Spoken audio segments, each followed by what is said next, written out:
Hi friends, welcome to ఏ మందు దేనికి. ఈరోజు మనం ఎవోబాన్ సిరప్ యొక్క ఉపయోగాలు, సైడ్ ఎఫెక్ట్స్ మరియు దీన్ని ఏ విధంగా ఉపయోగించాలనే విషయాలు తెలుసుకుందాం.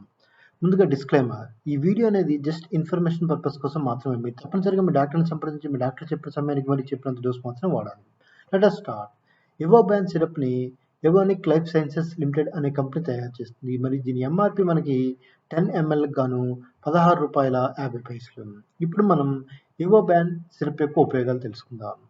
దీనిని ప్రధానంగా పిల్లల కడుపులో ఉన్నటువంటి పరాన్న జీవులు, మనం సాధారణంగా నులిపురుగులు అంటూ ఉంటాము. ఈ నులిపురుగుల వల్ల కలిగే ఇన్ఫెక్షన్స్ని తగ్గించడానికి మనకి ఈ ఎవోబాన్ సిరప్ అనేది ఉపయోగపడుతుంది. అదేవిధంగా ఈ ఎవోబాన్ అనేది మనకి చాలా రకాల పురుగులపైన పనిచేస్తుంది. మనకి ఇక్కడ ఇమేజ్లో చూపించిన విధంగా మనం సాధారణంగా మనం ఏ పురుగునైనా సరే నార్మల్గా మనం నులిపురుగులు అంటాము. నులిపురుగులు అంటే మనకి అవి ఉండలాగా ఒకదానికొకటి ఇలా మనకి సర్కిల్స్ టైపు డిఫరెంట్ షేప్లో ఉంటాయి కాబట్టి దాన్ని నులిపురుగులు అంటాము.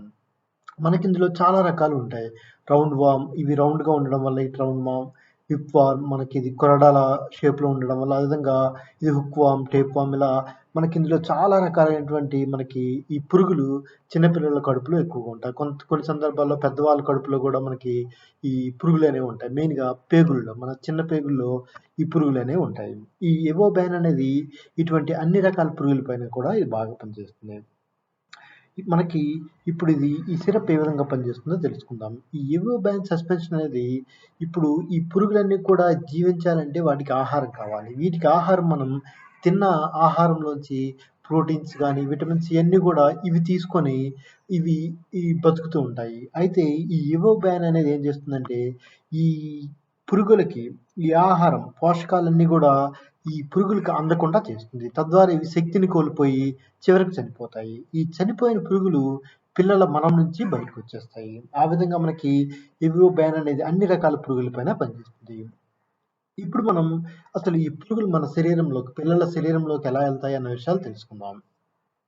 ఈ నులిపురుగులు అనేవి ముఖ్యంగా కలుషితమైన ఆహారం, కలుషితమైన నీరు మరియు జంతువుల బొచ్చు నుండి మన శరీరంలో ప్రవేశిస్తుంది. ఇది డైరెక్ట్గా పురుగు రూపంలో కాకుండా లార్వా, గుడ్లు, మన ఏదైనా కలుషిత ఆహారం పైన ఇవి గుడ్లు పెట్టినప్పుడు, లేదంటే నీటిపైన గుడ్లు పెట్టినప్పుడు, లేదంటే ఈ జంతువులు ఈ బొచ్చు పైన, మన ఈ ఫర్ పైన ఏవైనా గుడ్లు పెట్టినప్పుడు మనం ఆ జంతువులతో ఆడినా, లేదంటే ఏదైనా కలుషిత ఆహారం తిన్నప్పుడు అవి మన కడుపులోకి ఈ లార్వా అనేది వెళ్ళిపోయి ఇవి చాలా కాలం మన కడుపులో ఉండి చాలా సంవత్సరాల తర్వాత ఇవి పురుగుల కింద మారి మనకి అసలు ఈ సింటమ్స్ కూడా మనకు చాలా సంవత్సరాల తర్వాత తెలుస్తాయి.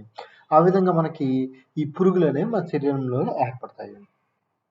మెయిన్గా ఇప్పుడు ఎవరైనా మనకి అసలు నిరుపురుగులు కడుపులో ఉన్నాయా లేదా అనే విషయాన్ని ఎలా తెలుసుకోవాలి, సింటమ్స్ ఏంటనేవి ఇప్పుడు తెలుసుకుందాం. మీ పిల్లలు ఎప్పుడైనా ఆకలి లేకపోవడం, లేదంటే సడన్గా బాగా వీక్ అయిపోవడం, లేదంటే ఏ పని చేసినా బాగా అలసటగా అవ్వడం, ఇవన్నీ కూడా మనకి చిన్నపిల్లల్లో ప్రధానంగా నులిపురుగులు ఉన్నాయని మనకు ఇది ఒక సింటమ్.